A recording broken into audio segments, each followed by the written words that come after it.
We are back. It's week 4 of the Texas high school football season. I say this every year. Man, it goes by quick. Week 4, it's not going by quick this time. That's Professor Diggs. This is the Wizord. We're talking week 4 action. We get enough data out of week 3 because there was no lightning. I checked up the sky several times. I said, don't sneak on me. Don't be throwing them lightning bolts at me. I'm ready to see a whole entire game, and I got through it. I know you did. You got some overtime action, so you got to see more than a whole bunch. So that was pretty cool. I got to see 2. Like you got to see 2 games. I got to see 2 games in one, and maybe 2+ games since it was a tale of 2 halves. And Ward, first of all, I have to go serious before I go kind of my snarky, depressed manner. But at that Plano East and Princeton game, Judah Thompson broke his neck, and it was a C1, C2 fracture, but no pressure as of last update on the spinal cord. It's just going to be a brace, and hopefully he'll be able to heal up. But our thoughts and prayers with Judah, big part of the big defensive leader for Plano East, part of the Plano East family, and to have that happen is absolutely heartbreaking. So I would be remiss if I didn't start this podcast and say we're thinking of him, we're praying for him, and hoping that he gets a full recovery. And it was a horrible scene. It was crazy, Ward, because the play that he broke his neck, he kept Princeton from scoring. It was an amazing defensive play. Unfortunately, he landed on his head, and it was a bad fall. But like I said, a special kid, and I that's the part I don't know how you probably have some like all B-roll footage of just crazy breaks and things since you film everything. That for me is one of the hardest parts about doing high school football is when you see kids who get hurt like that, and oh man, it's tough, and it's even tougher to see it on film. Like you saw it and you're done with it. Right. When you capture it on tape, it's like, do I want to look at this again? Do I want to see where this happened? And then you look at it again, and you're like, okay, this is where it happened. Now I'm even more sickened by what I've seen, and I don't ever want to. Let's destroy this video. I don't want to see it again unless doctors and scientists can use it for technology to make the head stuff better or whatever. But yeah, that was tough to see. But let's start off by talking some flowers. Let's go ahead and throw flowers. I mean, obviously, flowers to the people that got out there to Judah and helped him out, so it wasn't a lot more serious than it was. But there's other flowers to give out, and I want to hear what you got. Well, don't you want to? Well, it's probably more toward the end of the segment, but shouldn't you at least give flowers to your flowers? Let's go throw out some flowers for Frisco Legacy Christian kicker Jack Dragus. We showed a long kick from LD Bell last week, but it's not this. Come on, baby. 64 yards. Look at that. Look at this. From the other side of the field. Look at that. Oh! Unbelievable. That's a Texas high school record right there, too. 64 yards. Unbelievable. And it looked like it had maybe another 2-3 more yards. It's weird seeing a high school kid at that angle. Usually I'm like, oh, you're shooting these games way too wide. But when you see a guy line up on the other side of the 50, his name's not Brandon Aubrey, and just kicking a 64-yarder with a high school leg, that was amazing. So I threw some flowers his way for sure. Absolutely. Advances in kicking have really come a long way. You can see these kickers. I mean, we saw an NFL game on Sunday where they lined up for a 64-yard. They were like, okay, let's slow this thing down. We got Brandon Aubrey. We feel good about this 64-yarder. Let's just make sure we get it lined up for them. And now we see high schoolers doing it. I mean, I bet in the next 10 years we're going to be seeing 70 yards very regularly. I think in the preseason we saw a 68 or 70-yard kick, something like that. So flowers to the kicking coaches of the world as well, because the advances that have come along have been great. And we got some teams we want to give some flowers to. And I know it's not a perfect bouquet of flowers, but how about South Oak Cliff? We're not going to probably get to talk about them for another 7 or 8 weeks because district play is going to start, and it's not going to be pretty. But South Oak Cliff beating Longview, beating Galena Park North Shore, playing one score with Duncanville. This looks like a team that is focused. Those coaches, Coach Todd, Coach Ward, and the rest of that death row defense is really lined up and zoned in right now. And they're going to have to stay at that high level for the next, like I said, it might even be till week 3 of the playoffs before they play anybody who is of note because South Oak Cliff is just playing at such a high level.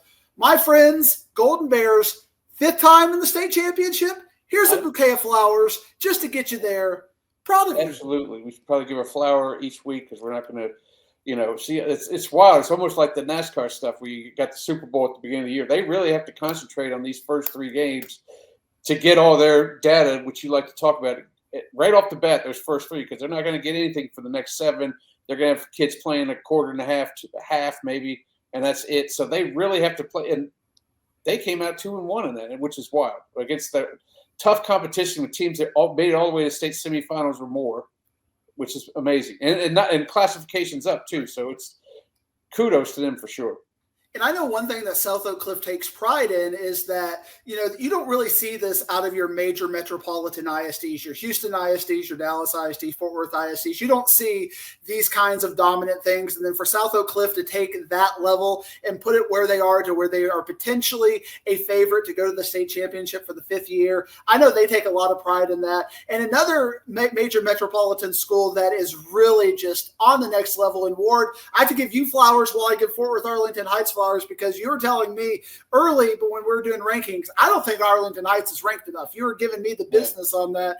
And they have shown exactly what you saw in what they've got coming back in the footage. They have not given up a point this year, Ward, and they have won 59-0, 60-0, and now 70-0. They look like the real deal. They're doing it with style points. They're doing it with defense. They may not give a point up in the regular season. It is incredible what they're doing. Fort Worth Arlington Heights, from South Oak Cliff to Fort Worth Arlington Heights, those major metropolitan ISDs, we are giving you the flowers on this show. We see you, we appreciate you, and we know the challenges that are on top of what you're doing on the football field. That's fantastic stuff. Right. Yeah, and you see all these high school coaches are scratching their heads. We got to come up with this new defensive scheme to stop people, new offensive plays, trick plays, reverse halfback options where Arlington Heights is going, hey, listen, if they don't score, they're not going to win. So let's go with that. I'm going to go with that strategy. Y'all with that? Okay, let's go. And that's what they've done. They'll probably get 3-4 more shutouts in district play. So they are playing some serious ball right there. Yeah. And a new high school, and we talked about it last year. I remember you were talking to Saginaw Boswell. You're trying to figure out their stuff, and you're like, we lost everybody because this new high school, Eagle Mountain, got open. Well, we knew they were going to be better this year, but I didn't know that they were going to upset the number 1 team in 3A Division I, beating the Paradise Panthers this past week. Wow, that is incredible, Eagle Mountain. They got the coach over from Toller. He brought the Rattlesnake Farm over to the world of the Knights. I think that's the Eagle Mountain, the Knights or something. I believe so. But Eagle Mountain, you're not a team we'd always talk about, but when you get your flowers, line up and get them, because you are absolutely there. And I think we made some people mad, Ward, a little bit south, a little bit down in Ellis County, because over the last week we put Terrell number 1 in 6-5A Division II in Midlothian Heritage, did the old meme. They took it personally, and they beat Texas High by 2 scores. Okay, we hear you. After giving you the business, after you lost Stephenville, Argyle, kind of mocking you a little bit and going, up, here we go again with Midlothian Heritage. They were tired of it, Ward. They were tired of it, for sure. And they showed up and they showed out, and we didn't give them any shovels, but they were making sure preemptively that they got the respect that they earned, and they earned it against one of the state's best in Texas High. Midlothian Heritage, got some flowers for you. And will they get enough flowers for you to flip them? You gonna flip them back on top? Talk to me. And I flipped them back. You flipped them back on top. All right. That's all I need. Terrell came out and they gave their opening remarks, but then Midlothian Heritage, this is a debate. It's a constant thing. It's a flowing free range thing. And now Midlothian Heritage gave their rebuttal. I like their rebuttal as the judge. Yep, give them the flowers.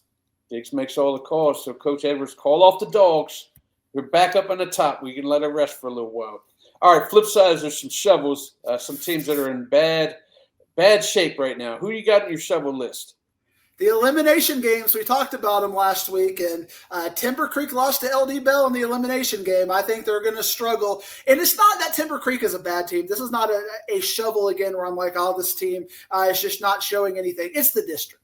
The district is really good, and to lose that early game when you still got Trinity and Southlake and Byron Nelson and an upcoming Eaton team, and you got Northwest still, it's going to be hard to overcome. So unfortunately, Timber Creek, God, got to Watch give you out the for that shovel. I didn't want to. This was not something I enjoyed doing. There are some teams I will enjoy giving shovels to later on in the year because they give me business. But Timber Creek, it hurts my heart to have to give you the shovel. But you have to get the shovel. And kind of getting back to that 6-5A Division II talk, which I believe you're at. You saw Kaufman. I was at this game. Do you agree with the shovel for Kaufman, given that? I don't know. Let me get more particular on the shovel. Does the shovel hit every single player and coach on the team? Because if my man Alger Miles did not try to carry that squad to the finish line, I don't know who did. They didn't get the win because there's some deficiencies the other way. They couldn't stop the running attack of Lake Dallas. But can he is there a way he can bob and weave and duck the shovel? Or they got to take it? You can be a non-playoff team and look great. You can style. You can put up 300 yards, but the shovel means I'm saying you're out the playoff run already. Okay. And again, just like with Timber Creek, it's because Ennis looks fantastic and Terrell looks fantastic, and Crandall. Crandall is playing at a very high level as well. And Midlothian Heritage, they just got flowers. And sometimes when there's flowers, Ward, there's shovels. That's, it's like spring, what they say, April showers bring May flowers, for some scientific evidence and all that. Yeah. But when you got flowers, you got shovels. Non-district flowers give district Kaufman shovels. District shovels, yes. Got a district shovel? All right. I guess. I mean, it was a non-district game against a team that's been, toughened up by that 7-4A, but I got That's a sixth-place team. That's a sixth-place team in that district. All right. You got to beat them. That's a game Kaufman won last year. I'm letting my fantasy picks get in the way of things, as we'll see later on. All right, let's go. Alger Miles, he's the real deal. I'm not saying he's not going to have the style points this year. I'm just saying I think in that district they're going to have a hard time making the playoffs. All right. Hey, we're going to go into some games here, but I wanted to bring up one thing that happened at the studio last week. First of all, congrats to DeSoto, win number 1, 77-7 or something like that. I don't even remember what the final was, but it was a big win. They were supposed to stomp them out. They stomped them out. But they were digging around the back. So, if anybody watches the show, we give out bobbleheads. We had one bobblehead that we use as a silhouette of the bobblehead saying, who's it going to be? And then we do a highlight package. Surprise, it's so-and-so. Well, in the silhouette, whatever the bobblehead was for the silhouette, they went ahead and kept it. Channel 5 kept it for all these years, and they finally found it. It's in some deep, dark closet. The guy's name's Courtney Douglas. Played at DeSoto. No clue. I had to look him up. DeSoto Nation, I'm sorry. Claude Mathis, I'm sorry. I had to look him up. 2018. He was the quarterback before Sean Robinson took over. If you're out there, I'm sure you're done with college by now, although these days you could play 6-7 years. Give me a DM, man. We got a bobblehead waiting for you. It's just sitting there. You earned it. They stole it. They're giving it back. It was in Lost and Found. I'm ready to give it to you. Courtney Douglas. Find out if somebody knows him. DM us. It's sitting there. Clip this. And great. Put it out on all the. We're looking for Courtney Douglas. Clip it. We're calling you out, Courtney. Come get your bobblehead. Gosh bless it. We have it. That is a great unsolved mystery. I know NBC is the network of Law and Orders and all the Chicago fires and things like that. But now, an unsolved mystery. We're digging for wisdom. We take care of things. Exactly. We take care of all the angles here on our Put your investigative reporter on it. Now, this was a bobblehead company that we used before we had this, the one we have now, and it was a little suspect company. Poor Courtney had more chins than I have, which you should never have as an athlete. So he may not want, but I'm going to put one of their investigative reporters on it. We're going to hunt it down. We're going to find them, and we're going to have cameras there, 3 or 4 cameras from different angles for this emotional reunion of him and his bobblehead, which he never got to see in his life. Anyway, let's get to some games. You ready? That's great news, Ward. That's great. It's great news. This is a feel-good story. And another feel-good story is Mansfield Lake Ridge, the way they're playing. It makes me feel good to see that they're 3-0, and they're going all the way out to North Forney to take on Marcus Shaver's squad. That's going to be a tough task, but everything's been a tough task when we didn't have a lot of expectations for them. Now we're throwing expectations on them because they're winning. Yeah, and my guy, as we will get to, I'll lament a little bit now. My guy, Corday Woodard, man, he had a great game. He had 2 punt returns for touchdowns, all the stats, and just everything you could look at, but just did not put the yards on the board and did not get me many yards there. But I'm going to tell you, Ward, and I give Shavers the business, and I know he's watching this. I know North Forney coaching staff is watching this, and I'm not going to tell them anything they don't know. The audience might not know a little bit about it, but when you really break down that North Forney versus Mesquite game from last week, it was 14-0 at one point. North Forney only had 290 yards. They got to quit sleepwalking. Their talent is one of the best talents I've seen. I put them over Longview this week because I've seen just about everybody in 10-6A now with my eyes. This is one of the most loaded teams in the area. I mean, North Forney has a really good chance to be competitive with Duncanville this year if they play at that high level. But the problem is, North Forney just has not established a culture. Like you think of, what do you think of as Highland Park? You kind of have an image in your head. What do you think of a Southlake, Lovejoy? Think of DeSoto, Duncanville, Sauk. What is their culture? What makes them tick? You got thoughts. It might be defense. It might be coaching. It might be toughness. What it is, North Forney doesn't have an answer for that. And you can't blame Shavers. It's year two. I mean, it is what it is. He's trying to build that. That's why he's brought in specific assistant coaches to help do this. He's trying to do this. They got new facilities over there. North Forney has got to figure something out because you cannot sleepwalk through a half. On 10-6A, no. It's like they get 10-6A. It's like me out there with my lawnmower. I'm pulling the daggone cord. It's not starting. They did that for a half, and finally, second half, they yanked it, and we're out there mowing the lawn and just taking care of things. But yeah, you're right. They got to get that thing cranked up early. And then on the other half of this game, we got Lake Ridge, who necessarily didn't take the half off against Richardson, but they were dominated for a half. But then they made some halftime adjustments and took care of business. This game, all of a sudden, is now interesting because you got 3-0 versus 3-0, and these are teams that are looking to find themselves. North Forney should win this game convincingly with the talent that they've got on the field. But given that Lake Ridge has not given up, they've had come from behind wins, they have had gritty wins, and North Forney had that kind of mental lapse. It's on my radar, but North Forney's got to get out on them big, establish who they are, because who they are, Legend Bay is fantastic. Woodard is fantastic. Corday Woodard is fantastic. Braylon Fleming, I mean, they got so many really good players. They got to buy into the Shavers system because Shavers is a hell of a coach. Mm-hmm. And they got to buy into that culture because North Forney is better than what they showed on Mesquite. So this is a challenge to North Mesquite or to North Forney to show us what you got because we know what you got. I've seen it with my eyes. Put it together for 48. You're going to love your results. Go ahead and challenge North Mesquite, too. If we're challenging everybody, throw them in the mix, too. They got West Mesquite this week, and I expect them to lose by about 4 touchdowns. They took a straight. They took a straight from my man Dixie. All right, Trinity and Southlake. That one is going to be – is that at Southlake or is that at home at Pennington? I can't remember. I think it's at Pennington, but I don't know. Anyway. It doesn't matter. It doesn't – yeah, exactly. It doesn't matter where the game is. You're waiting for that. Give me your thoughts on this one because there were some magic catches out there by the Southlake receivers last weekend. Byron Nelson was awesome. I'm going full-on wrestling mode on you here. And I mentioned this in the warm-up, but I truly feel it's true, and it kind of bears repeating. Prosper Rockhill, and you might be saying, well, we're talking about 4-6A. Why are we talking about Prosper Rockhill? Has one of the better defenses in 6-6A.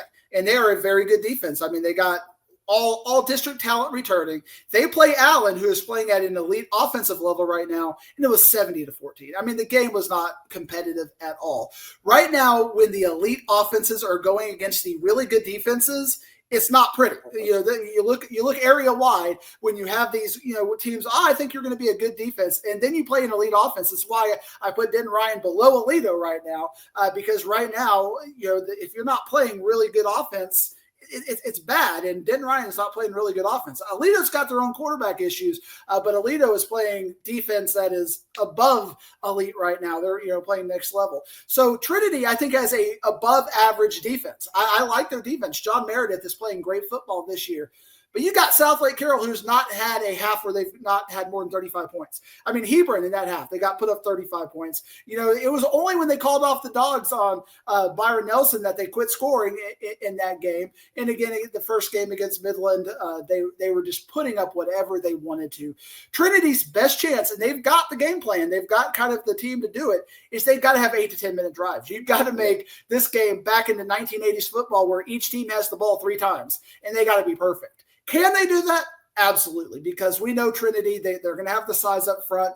But Southlake is playing average to above average defense and elite level offense. I don't think Trinity's got to play absolutely perfect. Southlake doesn't have to play absolutely perfect. I think Southlake is a 2-score favorite. And then if Trinity has to start kind of pushing with the passing game to try to get back and catch up, that's where it's going to go haywire. But if they can execute the game plan, maybe go 8 to 10 minute drives, maybe keep it 2-3 possessions a half, I think that is there. I see it, Ward. I see the formula. I just don't think they can execute it.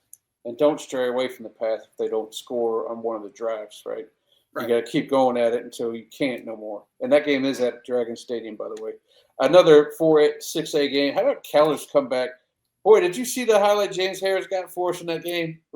Just to send it into overtime. That was an awesome little Hail Mary that they caught there and sent it to overtime and got the win. And then there's LD Bell on the other side where, man, we've seen this before. They one time, it was like 3 years ago, they won 6 in a row. I had me running out there with the camera. What's going on? The culture's changed.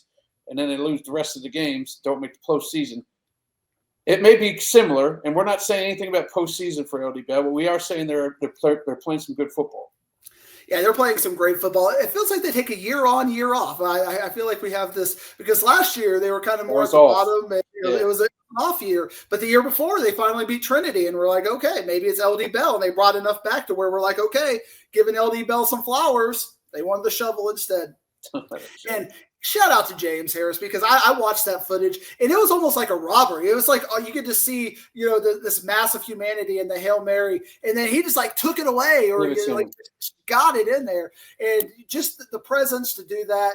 I mean, when Keller and Northwest play, crazy things happen. It was 10 years ago where he had that game where he had to lose, to win, and all kinds of crazy things. And then the Hail Mary, and then to able to win that game in overtime, just absolutely crazy. And then LD Bell to show the resilience, very much like we kind of alluded to with Princeton earlier, to get up big, lose the lead, and then still in the second half go on and take things.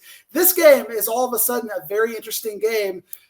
Man, I think Keller's got enough athletes, and I think the quarterback play will give them an early advantage, but they cannot get behind like they did against Justin Northwest. They got to get out on LD Bell because Timber Creek, I feel like, is more suited to come from behind than Keller is, but Keller is more suited to stay on a lead. And if Keller can't do that, I think LD Bell certainly has the pedigree to win this game, but I'm going to stick with Keller. And this one is at Pennington. Not that it really matters, because Keller really has a nice little student section that travels wherever they go, and it's always a ruckus wherever they go. So, but LD Bell does have a good home field advantage. You go to LD Bell games, I mean, it's loud there. Actually, that's a good point. Should be a nice crowd out at that one. One more 4-6A game, Justin Northwest Eaton rivalry battle.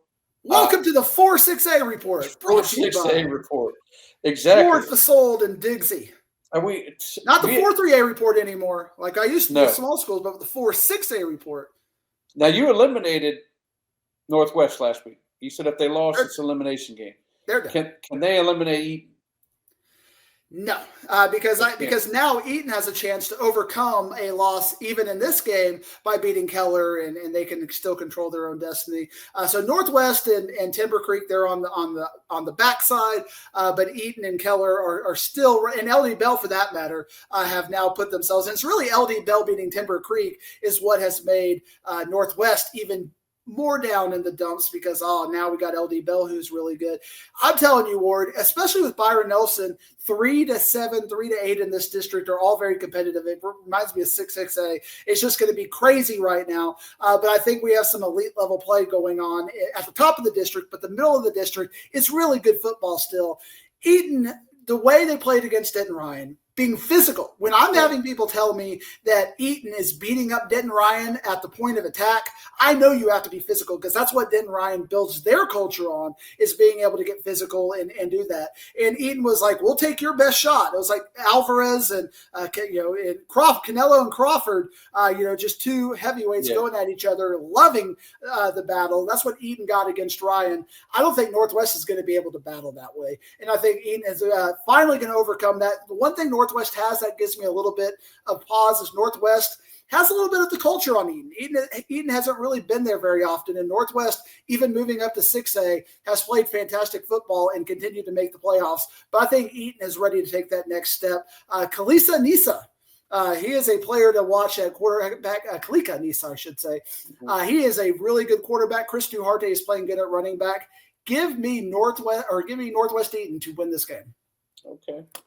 Now, they could do the same thing Trinity said, Northwest. You said for Trinity. They can get behind Sala there and just run this thing to death. Will they do it? I don't know. But they don't have the running back depth that Trinity has. They got him. He's a good player to have. But, they got to throw the ball as well, because I don't think they have somebody who can run the ball 40 times. And I don't even know if Trinity has somebody who can run the ball 40 times. So they got 4 kids who can run the ball 10 times. And that's what makes Trinity a very dangerous. And then you got JT Harris, the home run guy, who can, the 3 yards, 3 yards, 3 yards, 50 when JT Harris can get to that edge. True. All right, let's move past 5, 6A, because I believe, are they on bye week, or are we just skipping them? And there's your boys from Princeton. Bye week. Okay, got you. 5 and 7. Your boys from Princeton. They're not mine. Taking on Prosper Rock Hill. Listen, you need to calm down. You got to calm it down. Listen, these Ivy League team is really playing some good football. You saw it from Marcus Flowers. You saw it from their running back. Now they have to go up to Prosper, get on the road here. What do you think about this one? Because you were talking about, the middle of that district is something special. Can we see the middle of the district here come from one of these two teams making a postseason spot? Yeah, this is going to be a district. Truly, 3-9 is still up to ground. That's why you didn't see any sort of, shovels, because the more I look at this district, even McKinney Boyd and Plano West, McKinney Boyd losing that game, I think you could see a 4-loss team, even a crazy 5-loss scenario could get you into the playoffs with the right tiebreakers. So there are still a lot of football to be played, and this is one of the big games. But what I think is the most fascinating idea of this matchup is Princeton's got one of the best offenses in that middle of the pack. It's not an elite offense like Allen, because they don't have the line play that Allen does or Prosper does. But Marcus Flowers and Jordan Mosley are fun to watch. Mosley caught the ball like 23 times or something crazy last week. I mean, it was just the death by 1,000 paper cuts, and they will do that all 10 yards down the field if it continues to work. But in that middle 7, Prosper Rock Hill probably has the best defense. So again, I know Allen's got an elite defense right now, so I keep trying to put that, of the middle teams. I'm talking about elite, best offense of the middle teams, best defense of those middle teams. So it's going to be fun to see. And what did I say earlier? It feels like the offense has been winning these games when it's the better offense against the better defense, because Allen just put up 70 on Rock Hill. So clearly, a really, really good offense can go down and take care of Rock Hill. But again, Allen looks great because they've got that really good offensive line. They got D1 receivers on both edges who can go out there. Mosley is a fantastic receiver, but again, he's not going to have 4.3 speed down the field like Allen does. But Prosper Rock Hill, and again, this is a little bit of sour grapes on my part, because I got to watch the Plano East game and I got to watch it with my heart. But Princeton, again, depth is their issue. They don't got the offensive line. They don't have the defensive line. So I think it's going to be a shootout. Princeton's got to win the turnover battle. That's got to be the only way they're going to win this game. I don't think they can win the turnover battle, because I think Rock Hill will play a conservative style of football that will give them enough of an advantage just to go 8 to 10 yards down the field at a time. They're not going to be going 70, 80 yards down the field at a time like Plano East did and like Prosper will and Allen will on them. So I'm taking Rock Hill by a score, but this is going to be the game I'm going to be refreshing over and over as it gets on, because it's going to be a good game. Excellent. All right, you said 7-6-8 is off the table this week, and that leads us to 7 through 9 to me is all kinds of confusion, figuring out who's who, what's what. You go to 9-6-8, a Thursday night game at Choctaw. You got Lamar against Martin. It's finally to find out which one of these teams wants to make a move to get in that top echelon and make the playoffs? I've mentioned 7 through 9. I can't foresee any team in any of those districts making it past second round of the playoffs. Obviously, somebody from 7 and 8 have to, but other than that, I can't see anybody else making much movement. But what do we know about Martin and Lamar besides Martin? We know they can run on a poor rushing defense like nobody's business, and Lamar picked up a couple good wins here. Yeah, Lamar after that 15-14 loss against Plano West, which now is looking like an okay loss because now they've got the win, or even Saxe, they played them well. So they got the win against Mesquite Horn, played Saxe very well, played Plano West very well. But you got Arlington Martin who, losing to Lake Travis and playing those out of area teams. Now we see Martin get into like a regular kind of a DFW area team that looks like what's going to be in their district, and they put up 70. And I think even without Jesse Ford, I think obviously that's going to hurt on the defensive side of the ball, which is why they gave up 45 or whatever it is to Mansfield that they gave up. But Martin looks like their offense is ready to win the shootouts. And that's what they're going to have to do in this district. I think anytime you've got these games that are Bowie, Lamar, Martin, and even Arlington High and South Grand Prairie, get your track shoes out there. It's going to be high-scoring football just like last year. It's going to come down to turnovers and matchups. I believe Martin has kind of overcome that first-year slump. They bought into the new culture that the coaches kind of after the after-wager era. I think Martin has kind of figured it out. They've settled themselves down. They've bought into it. I think Martin should beat Lamar in a high-scoring game. But again, if Martin messes around with a couple of turnovers, Lamar has shown they're good enough to beat Martin.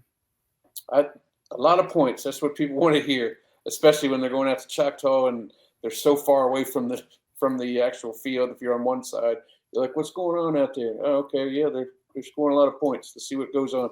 And I'll throw out that I would have gone to this game if I had not seen if it was at the new stadium. I probably would have gone to my 7th straight 6A game. But I got to go see some small schools, Ward. It's like this energy inside of me. I've seen the big schools. I gotta get down to my roots. The roots, my heart. After Plano East, my heart is more toward the smaller schools. I gotta go see some 5A football. I gotta go see some 4A football. I gotta get Panther Creek on my schedule sooner than later. And they play Kennedale this week. You want to go see that one? Not missing. It's homecoming, Ward. You gotta come home. I gotta go home. I gotta wear my mom and get ready for homecoming this week. I got you. Got homecoming parades, all kinds of stuff out here this week. It's a big week out here in East Plano, Ward. The girls got their homecoming dates, or you don't allow it. You stand for doing like they're going to a Benson Boone. No. Well, one of them's going to a Benson Boone concert, so you get priorities at the end of the day. I got you. All right, let's go to 9-6A. How long we done the podcast? I don't know how long. 3 years? It's our 3rd year. We haven't had 4th year. We haven't had North Garland on this strip. We haven't had it on the banner yet. Here they are. Tell us why they're on there, and are they going to knock down Lakeview Centennial? It took 1 week for 9-6A to get as interesting as I've seen a district in a while, because if you'd have believed us, and apparently now my credibility is getting shot, but again, I try to change things up. When I see new data, we change it up. We had Wiley East and Saxe way up here looking down at all of these other Garland schools who are just in Wiley who are just fighting for a chance to get there. And then what did Lakeview Centennial did? Say, we're not too far off from Wiley East. Our defense is a really good defense, and we can play with just about everybody now. And now when you kind of look at the other data that we got, Wiley East barely beating McKinney Boyd in a half, and I know it didn't go full final, but now you look at that, and McKinney Boyd is struggling. So Wiley East does not look like – I took him out of the rankings this week, Ward, because they don't look like a top 25, top 30 team in the area. And then you can look at what Lakeview Centennial did against Richardson and against McKinney. And then on the other hand, you got North Garland, who took Wiley to the absolute limit. Yeah. It took a walk-off field goal for Wiley to win this game. This is all of a sudden a very exciting game to give us a little bit more data into 9-6A, because it's going to be a situation where, Wiley East may go 9-0, but it's not going to be 70-0 like it was last year. And now Saxe doesn't even look like they're head and shoulders above everybody anybody. Wiley doesn't even look like they're slotted into the number 3. You got 7 teams, and Rowlett beating South Garland 70-0. It looks like they might have figured something out. Yeah, it's South Garland, but still to beat a team by 10 touchdowns shows you got a little bit of something in the tank. So I'm excited about this game. You're probably going to have to be dealing with me going to some Garland ISD games in the later half of the district, because we know we got Thursday games, and they'll do a 5:30 game on you, Ward. So I can get a double header in I can get 2 games in on a Thursday out there. Lakeview Centennial, I think, has the defense to shut down North Garland, but I'm excited to see if North Garland can be competitive in this game, because if North Garland can be competitive in this game, remember, Ward, they were my 9-6A underdog, just like Princeton was. I was like, watch out for this North Garland team. They almost proved me right against Wiley. They have a chance to prove me right against Lakeview Centennial, but I got to go with my Patriots. I think they're going to win like a 35-24 kind of a game. It's not on the agenda here, but I'll be going up to Wiley. What do you feel about that Saxe-Wiley game? I mean, that's another one you can't really figure out. I mean, that's why I'm going up there to try to figure something out. Should be a favorite, but at the same time, Wiley has played so bad. Like again, I remember their podcast. They got Pappy, who does a good job. He came into this season with so much optimism, selling how they got a D1 quarterback, selling how they got Dalen Gordon and the D1 running back. But the rest of their team has not shown up to that high level. Mm-hmm. They have struggled this year, and North Garland showed that. Saxe should win that game, but Saxe struggled against Garland. So it's going to come down to all the things we talked about, that are your cliches and tangibles, your turnovers. I like Coach Barron's. I think they should win that game. But Wiley, it feels like Wiley's got to figure something out, because something's a little bit off, kind of like Argyle. Something's a little bit off with Argyle. Something's a little bit off with Wiley. At any point, they could turn it on and figure it out. I haven't seen it yet, though. Yeah, they can't get into I can't remember if it was Mesquite Horn or South Grand Prairie that they had a 2-year string where they started off 0-5 and then finished 5-5 and got a playoff. They can't let this thing get away from them. Right. All right, let's move almost out of 6A. We've got one more 6A game to talk about, 11-6A. Duncanville is done taking weeks off. They're now ready to start playing every single week, and they're going to start off with a tough trip down to Lumpkin Stadium, take on Waxahachie. I saw in another podcast you were mentioning there's 22 D1 players on the field at any given time, and you're probably right about that. Yeah. Or at least players that can play on Saturday. It may be JUCO, it may be D2, but both teams have the depth where I think everybody who's a starter will have the opportunity, if they want to play Saturday football. And I don't know that we've ever seen a game where that's been the case. Even with, when they play DeSoto, there's probably a player here or there that's probably not a D1 guy. Waxahachie's got D1 talent on the line. Duncanville's got D1 talent on the line. We know about the receivers. We know about the safeties. We know about some of that depth. It's going to be an incredible game. Waxahachie, though, it's a talking point that I say over and over, but the Coppell game proved it. They have yet to win that big game. Yeah, they beat Forney, but Forney may not even make the playoffs in their district. So yeah, it's a nice win, but they are not beating the elite teams. And something about when they play the elite teams, their mind goes a little bit off. And even though Forney is not an elite team, that game was riddled with mistakes. And I keep hearing that Tolley's going to fix this. Tolley's going to fix this. It hasn't happened yet. They keep having these mistakes on the big games. So can they play a perfect game and beat Duncanville? Absolutely. I've not seen it. I got to have some evidence to where I can believe in it, because just like it took North Crowley to finally do it, Waxahachie's got to be like that. And you got to take that next step. And I'm going to pick against you until you do it. Just like when Duncanville and DeSoto played each other. Yeah, DeSoto got their win, but it was one. It was one out of like a string of 10. I got to see some evidence to make me believe in you. I don't believe in Waxahachie quite yet. And the one half against Coppell did not give me that confidence. Duncanville beat Sauk beat Galena Park and Longview. I mean, that shows me that Duncanville's ready. And now they've had 2 weeks to prepare for this game. They showed that taking 2 weeks to prepare for Sauk was okay. I think now that they took 2 weeks to prepare for Sauk, they're okay. 2 weeks to prepare for Waxahachie, they're going to be okay. Give me Duncanville. Maybe big. Maybe big. Probably not, but maybe big. 2 things for you. Tully's going to fix it. Trust me, Tully's going to fix it. He's a good coach. I mean, he's good enough to. But why? It's a culture. It's like, why are we always talking about these teams year in and year out? There's a reason for it. It's because it is so hard to break through that glass ceiling and get to that next level. And I know Tolly's been there with Denton Ryan. He understands. He knows how to do it. So I believe in my guy Tolly. But with this crew, It takes something special to break through. But go ahead. It's got to happen at some point. Well, the second point is, and you won't care about it, ain't nobody called North Shore Galena Park, by the way. There is a Galena Park High School, and they stink.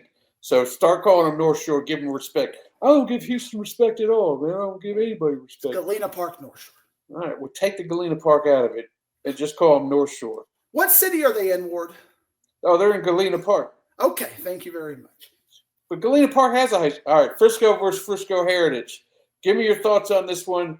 What should we call it? Frisco versus Heritage? Let's do that. Why don't you go edit that? I mean, all of a sudden you have a high school that's I the do name need of the to edit city that. Let me go ahead and edit that. A high school that's in the city that also has a name. So That's you a are a good point. hypocrite, Ward. I need You to just edit proved that. in 5 seconds that you're a hypocrite. That's But all. listen, in Galena Park, there's only 2 schools. One of them's called Galena Park. The other one's called North Shore. And half the schools in Frisco aren't even in 15 Frisco. scores. Frisco, just give me your analysis of this game and stop being a crazy person. I can't get over that Heritage lost to Terrell 70-14. I can't get over that they gave up 49 points in the first quarter. I was high on the Frisco Heritage bandwagon. I believe in Tatum Bell Jr.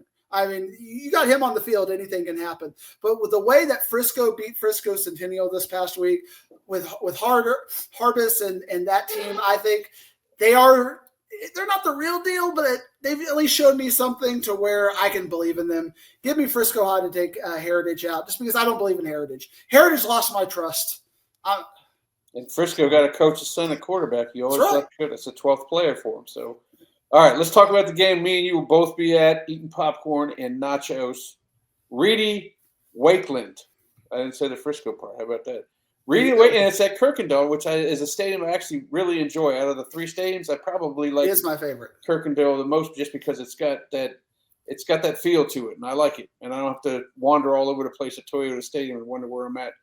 Talk to me about this game, because my man told me before, Coach Cole, before the season starts, and I don't know what I got here. I'm not quite sure. I mean, he's got a competitive team is what he's got. And Wakeland's got Maples at quarterback. So tell me what you feel about this one. If you would have asked me a couple weeks ago, I would have told you Frisco Wakeland, because I would have told you how great that Grapevine win was to pull that out and playing the Colony hard. But that shows that confidence that Wakeland can have. And Reedy losing to 0-10 Lake Ridge, just sell my Reedy stock. I'm taking Wakeland. I've come around in this past week, and I'm going to take Reedy in this game for a few reasons. First of all, I rarely talk about defensive players, Ward. And if you remember when we did our district breakdown, one of the only defensive players I talked about was a guy named Preston Healy for Frisco Reedy. And I was like, this guy is an all district returning. He's their one leader. He's a vocal leader. He's all they got back on defense, and everybody's got to build around him. But he can be that stabilizing force. What did he do last week, Ward? He got 2 touchdowns. If he would have been my fantasy guy, I mean, when you are a single individual player getting 2 touchdowns at a 5A level, that shows you are an elite level player. And the thing that makes Reedy also a little bit better is their quarterback, Lincoln Harn, is a player that he's just a true athlete. I mean, he's somebody who he can run the ball, he can throw the ball, he can end up being a wide receiver. You can put him out in motion. He can do all kinds of crazy things. When he is in there, you have a really good chance to win the game. And now all of a sudden, that loss against Lake Ridge is looking really good. Wakeland's wins against Grapevine and the Colony are looking suspect. I believe in Reedy. Give me Reedy on a Thursday night to take Wakeland out. It's going to be a barn burner. That's why I got to go. That's why you got to go. We got to go, Ward. We got to go watch this game. We got to go. I'm looking forward to it for sure. All right, let's move to Burleson, having a home game against Mansfield Summit. You haven't talked a lot about Summit. Granted, we're only 3 weeks in. And, of course, you have a history of not talking about Summit, and they let you know about it. But Burleson is playing some good football. Summit's heading down there. We're trying to get playoff spots in this district, in this hodgepodge district that teams are all over the place. Tell me what you think about this one. Can Summit go into elk country and take care of things? Burleson impressed me with the loss. There are people say there are no moral victories and all that. And in District 3-5A, there are no moral victories. You got to get wins on the board if you're going to make it to the playoffs. But to lose 21-0 to Seguin, but 2 of those touchdowns basically being pick sixes, holding Seguin's offense. Remember the week before we had Seguin and Red Oak going 41-34, and Burleson keeping Seguin to 1 score. That is impressive. You got to work on the offensive side of the ball. You got to be able to score yourself and not have their defense score on you. But Mansfield Summit has struggled offensively at times, so Burleson has a chance there. But remember that Mansfield Summit Mansfield game, that was all of a sudden our introduction to Mansfield, that they don't got a running defense. So and Mansfield Summit was able to put up 450 yards in that game. And I think that confidence is going to give them a little bit in this game. Burleson has the kids to win this game. They've got the culture. Coach Tanner has got the team to do it. He has made those steps, but I can't pick against Mansfield Summit. They've got a 3-year quarterback in Bird who is going to be a good senior leader for that team. I think Summit is going to win a hard-fought battle at Oak Stadium by a score. It's not going to be much, but I think that's going to pretty much end Burleson's chance to make the playoffs. But they're going to be spoilers still. They're still a team war. They're still going to make some chaos in this district 3-5A Division II. I got you. How about this chaos-driven squad? Colleyville Heritage found some offense in a big way. They had some offense, but they didn't put it on display like they did against the Colony. 77 points there. Timberview gave Argyle all they could handle. And now we have this game at Newsom. This could be a nice little at one point we would say this is for second place. They're battling out for second. But now we don't know what we got with Argyle. Maybe this is a team that, whoever comes out on top this one could push for first. There are about 5 different storylines I want to kind of take to this game. First of all, Colleyville Heritage is part of the podcast mafia that does not enjoy when we give them anything less than positive praise. And they will use this and clip it. And they did not like, because last week we put them number 5 in district. We're like, that game against Richland and then Red Oak, and we just can't. We don't like it, Right. And the rest of this district is showing us a little bit of a skill. And what they do, just like their friends at the other Heritage friends in Midlothian, they go out and put an absolute beating on the Colony, putting up 70 points in a completely unpredicted way. And if you remember, what we criticized about Colleyville Heritage was their offense. And now they scored 10 touchdowns against a really good the Colony that we thought could be competitive and sneak into the playoffs potentially, or at least be part of the conversation. I don't think they're part of the conversation anymore as far as that goes. And then you have another storyline where, if you look at the final score of Timberview and Argyle, 35-28, you can kind of give Timberview some flowers. But that game was 28-0 at one time. It was kind of like that North Forney and in the North Forney Mesquite game where Argyle kind of turned it on and they turned it off. Unfortunately, they got going and they're like, okay, it's homecoming, we'll take care of business. And Timberview with that coach, Coach Coleman, he's not. You can't take a half off. You can't start thinking of who's the homecoming king and where we're going to go to have dinner afterwards, because Timberview isn't going to play that. So this again is your epitome. It's kind of our storyline for the show. Really good offense, really good defense. And the offense has been winning so far, except I think about Colleyville Heritage and I think of Red Oak.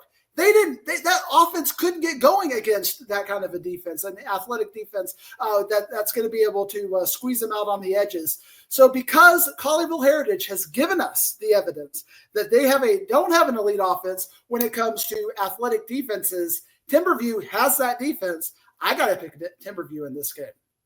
Well, they ain't going to like it. They're coming for you. They're going to come for you again. And now we got 70 probably coming up with more clips coming up. Yep. But again, preseason, I would have picked Colleyville Heritage to win this game. I had Colleyville Heritage 2, Timberview 3, but now I got Timberview 2. They showed us that they can play Argyle. And kind of another an adjacent point I wanted to make, there's something wrong with Argyle. Like I can't. I gotta go see them or something. I can't put my finger on it. There's going to be an Argyle Seguin game that's like on Thursday. Play Heritage next week. Where there's just something I got to look at, and I'm just like, something's not right with Argyle, because they got everybody back. Like in Lone Star, that was a less competitive game than it was last year. Now this game was a less or more competitive game. There's something wrong with Argyle. I got to figure it out, because Anna's not looking worse. Lovejoy's not looking worse. Walnut Grove is not looking worse. These are all teams that I thought were going to be a step behind Argyle, because Argyle brought everybody back. They got the quarterback. I'm looking at the box scores. Everybody's there, but something's wrong. And they got Heritage next week at Heritage, which, again, you'll probably pick against Heritage and hear it then too. So we'll see. Maybe you'll just keep it off the list so you don't have to hear it. Boy, look at the font size of this one. Anna versus Lovejoy. I saw this game twice myself. one time all the way up in Anna, the other time at Allen's Eagle Stadium. I can't give it. I was like, as soon as I saw it on the schedule, I said, I'm going to it again. I said, no, I can't keep going this game. I got to give somebody else props. So Teddy ball game will go out there. But this one, maybe we don't talk about defense. We talk about offense. One team has offense. The other team has offense. The one I was at first was 66-62 last year. So talk to me. Are we going to have games in the 60s, or are we going to bring it back down to the 40s or something? This game has been a game where how can you figure these two teams out at times? Because we don't have much data on these two teams, first of all, because, they both played kind of weird schedules, and Anna had the week off last week, and Lovejoy didn't really have a competitive game last week. And then Lovejoy against Highland Park, they did not play competitively. That game, they got no offense going on against Highland Park. And then, Lubbock Cooper, but Lubbock Cooper doesn't look the way they did. And what is Anna's win over whatever – Gilbert, team in Arizona. Yeah. What does that mean? Can't really tell you what that means. But they beat Argyle Liberty Christian, and that's a really good team. But then Argyle Liberty Christian lost to Texas High, who lost to Midlothian Heritage. So how big is that game? So there are a lot of questions that I have here where I could see it go either way. My brain tells me I got to pick Lovejoy. And my brain's going to say, this is Todd Dodge. This is his second year. They've won this game the last 2 years. Jacob Janicek has seem to shine in these games, but my heart is telling me Anna is going to find a way to win this game, because it just seems like Lovejoy is the Jacob Janicek show. I have not seen the next player step up. It's like Jacob Janicek is the guy, and he's able to run the ball for 150 yards. He's able to throw for 200 yards. But he can't catch the ball. He can't go out and play defense. He's got to take a breather at some point, Ward. But Anna, they got Jaden Parker, who's playing both ways. He doesn't need to take a breather. They got him at linebacker. They got him at running back. They got Zyondre Williams. So they got that special player at quarterback, and they got a little bit more. So that's what my heart is saying. The Pettyjohns are up there too, right? The Pettyjohn kids are up there too. So.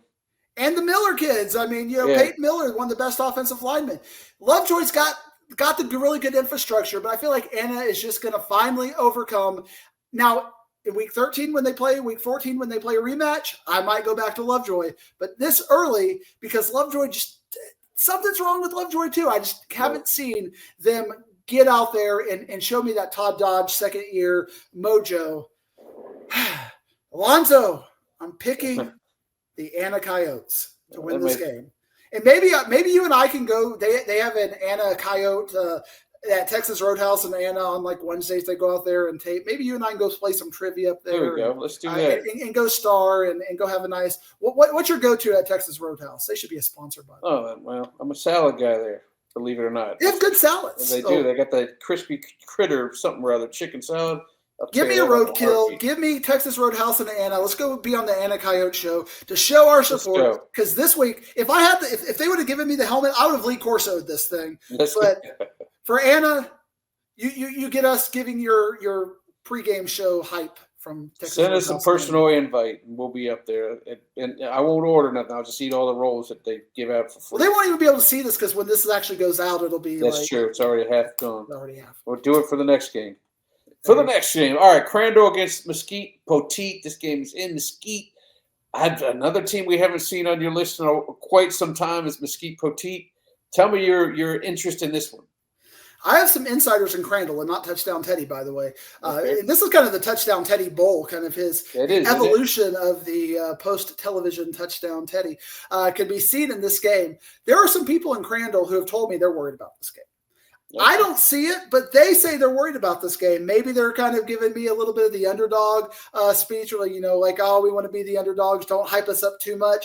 But we've talked about that Crandall and Kaufman are kind of on 3, 4, 5 in this district, and Crandall graduating as much as they did. Yeah, they got that big wide receiver who's going to put up numbers just like Jeremiah Douglas, I believe, if my brain is working right on names. But there are some questions. There are some young talent who are filling in the rest of the positions that they haven't quite made it to the Crandall expectations of last year. So they're worried about this game. Meanwhile, Poteet looks like they've got some stuff figured out. So they're worried about this game, but I feel like I'm getting a little bit of the underdog on them. I feel like they're giving me a little bit of the poor dogging. So I'm going to take Crandall. I'm just letting you know that people in Crandall are worried about this game. Interesting. So we'll find out. Should I trust them? Should I trust myself? I would trust yourself. I think they're giving you the business right there. I think Crandall by a couple scores, but Okay. who knows? We'll see. We will see. Uh-oh, small school Dixie done come up out the closet. Here he is. Grandview against the non-DFW team, Malakoff. How is this gonna work? Let's talk about the DMA award, because I understand that you live with this. You have Emmy award up there. I'm pointing at the camera right now. If you look up there, all those bobbleheads just to the left of his head over there, there's Emmys up there, because he is an Emmy award-winning producer who has his television show shown in Henderson County. So if you are in a Malakoff cafe and you turn on Channel 5, it's not Tyler. It's NBC5. So I don't know why you're giving everybody the disrespect in Malakoff that we love Malakoff. We've had Malakoff. this conversation. They help us win Emmys. Malakoff helps us win Emmys. And you want to ignore them. But they've never helped me win an Emmy. I went and talked to Coach, and Coach even said, "Oh man, we're Tyler based, man. We're East Texas all the way." So I got to go by what they don't know where they are. I don't go by. They know exactly where they are. They're right there where their feet are at.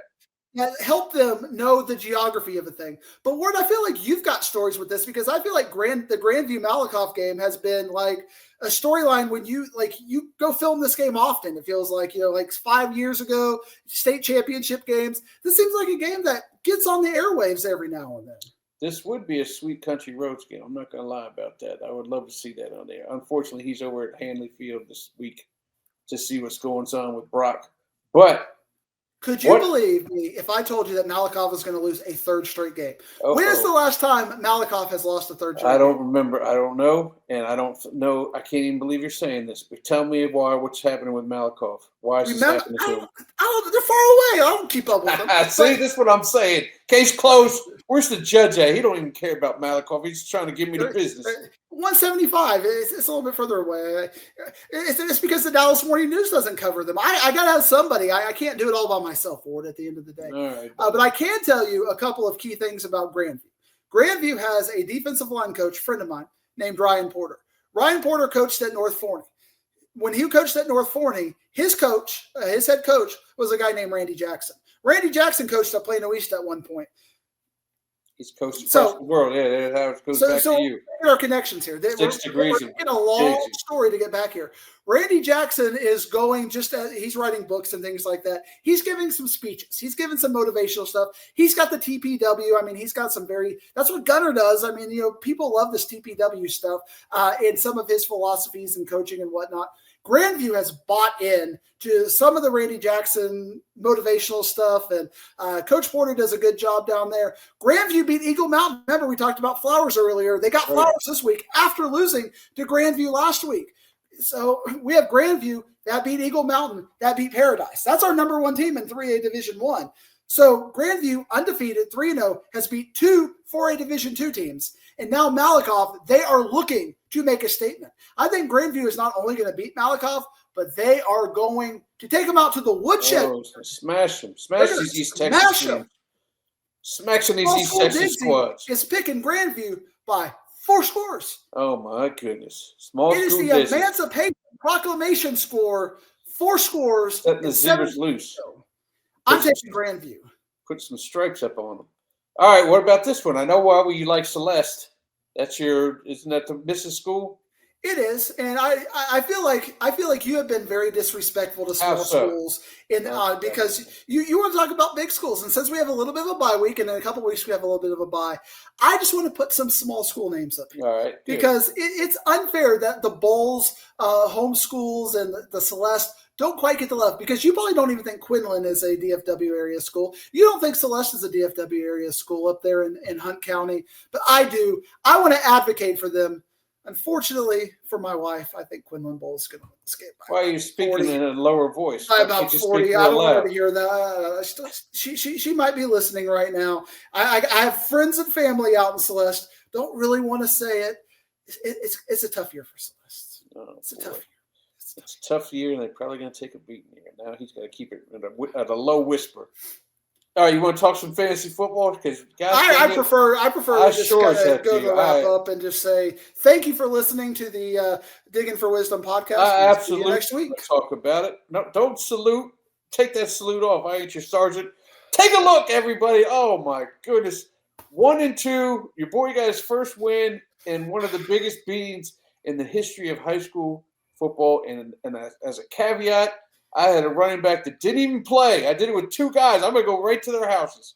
Marcus Flowers, I'm going to give him a shake in the hands, and Carter Massey right down the block. I'll pat him on the back too. Gosh, dang it, Dixie. Look at that score. Your team was an anti-Plano East positive Flower Mound team, and you scored the highest points ever. That is something else, man. Jaden Cotton, I told Jaden Cotton, go ahead and sit down. You don't need to play. I'm going to pick you. You don't have to play if you don't want to. We don't even need you.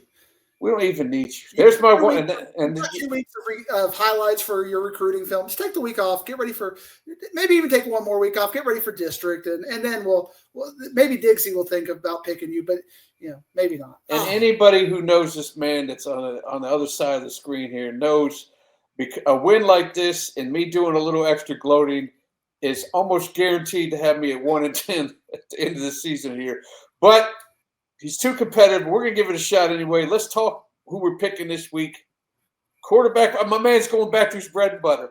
Oh, my God. He's going to Life Oak Cliff. Whenever he needs a big win, he wanders on down to Life Oak Cliff, the offensive juggernaut of all times, and just said, they don't have Damari Mays. I saw him live against North Crowley, but I'm sure they got other guys to throw to.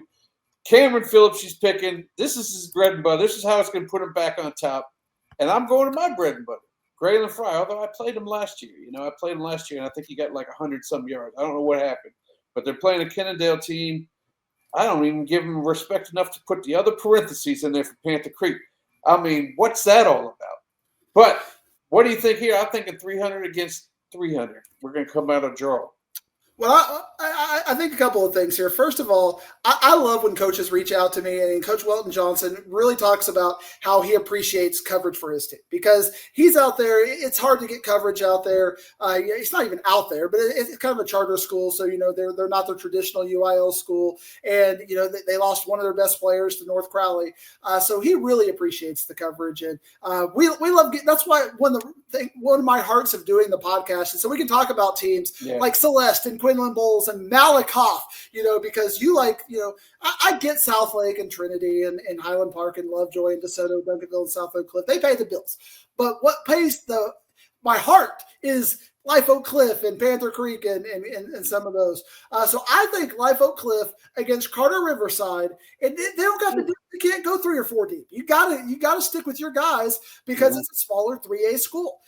They should be able to put up a lot of points. And they don't have a second team. It's Cameron Phillips. Yeah, they can't sit them down in the second half. Right? They just got to go all 4. Your guy's going to be sitting down in the second half because Kennedale, they're going to get their 49, and they're going to get he's going to get some yardage. He's going to get like 250 or so, but they're going to sit him down in the second half. My guy is going 500. Maybe they'll run some screens or something. All right, whatever. You got a small lead. Then I come back. My man James has got me sold on Carice Sala. He said he's getting that Nick Ralston type carries. So I always like it when a guy gets a lot of carries and still comes up with the big yardage.